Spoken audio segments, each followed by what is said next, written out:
I think that if we look at Star Wars Episode 9 as a film, there are a couple of things that it has going for itself, not just because of the 3 returning legacy characters, Luke, Leia, and Lando, but also the major cameos that are to be a part of Episode 9.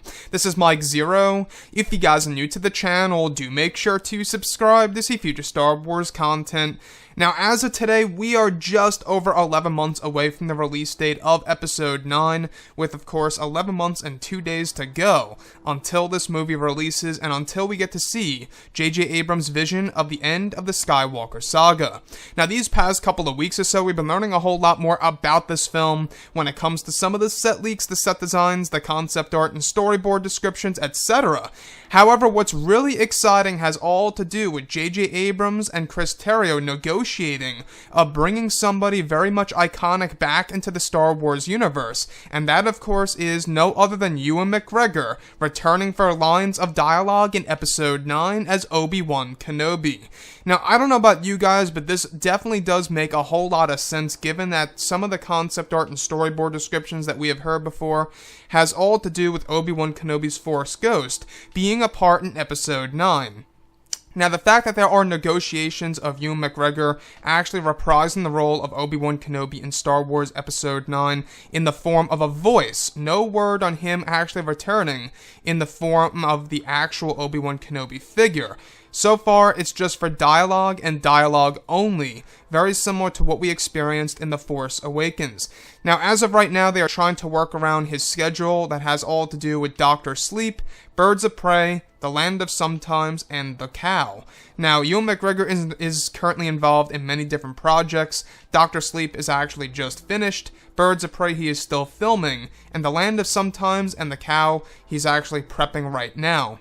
So those movies are interfering with any kind of involvement of Episode 9. They're working around his schedule. You know, they're going to probably do something similar to what they did with The Force Awakens, where J.J. Abrams is eventually going to pull in Ewan McGregor at the very last minute of post-production and its completion for Episode 9. So I'm going to expect Ewan McGregor to not even get involved in this movie until I'm going to say give or take August to September of 2019 of this year. Now, just dialogue being used so far, no word on him being used as an actual Force Ghost per se.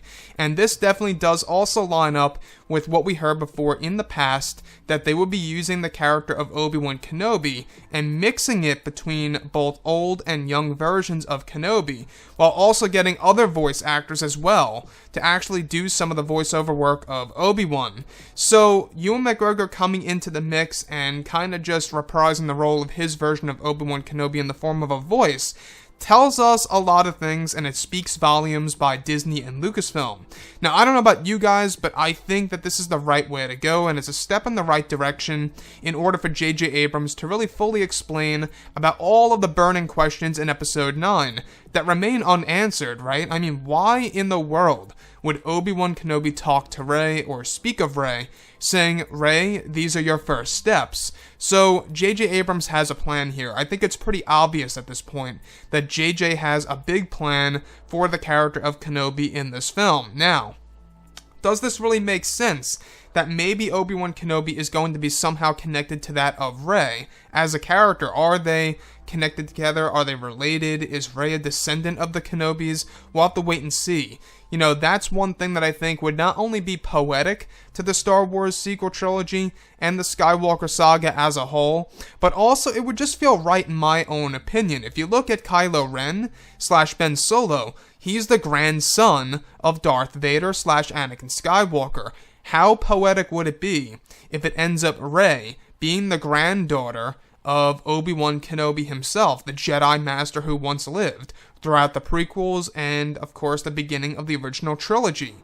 I think it would be the most poetic thing that J.J. Abrams can honestly do, and could you imagine if these two fought on Mustafar? So far about that big lightsaber duel between the two, we don't really know too much about it as far as where it is. We do know certain elements of the environment like waterfalls and Class 5 rapids being involved, all these different elements of weather being involved in Star Wars Episode 9's lightsaber duel. It sounds pretty amazing to me, and I cannot wait to see exactly what they're going to do with the film. It's said that this actual lightsaber duel is going to be on the level of Anakin versus Obi-Wan in Revenge of the Sith. But I digress. Back to Obi-Wan Kenobi and Ewan McGregor's involvement. I think that not only is this going to really expand the dialogue of what we heard in Star Wars Episode 7, The Force Awakens, but I also think that what we heard in The Force Awakens was a glimpse in the future, a piece of dialogue from Obi-Wan in the future, since that Force back is going from the past to the present to the future.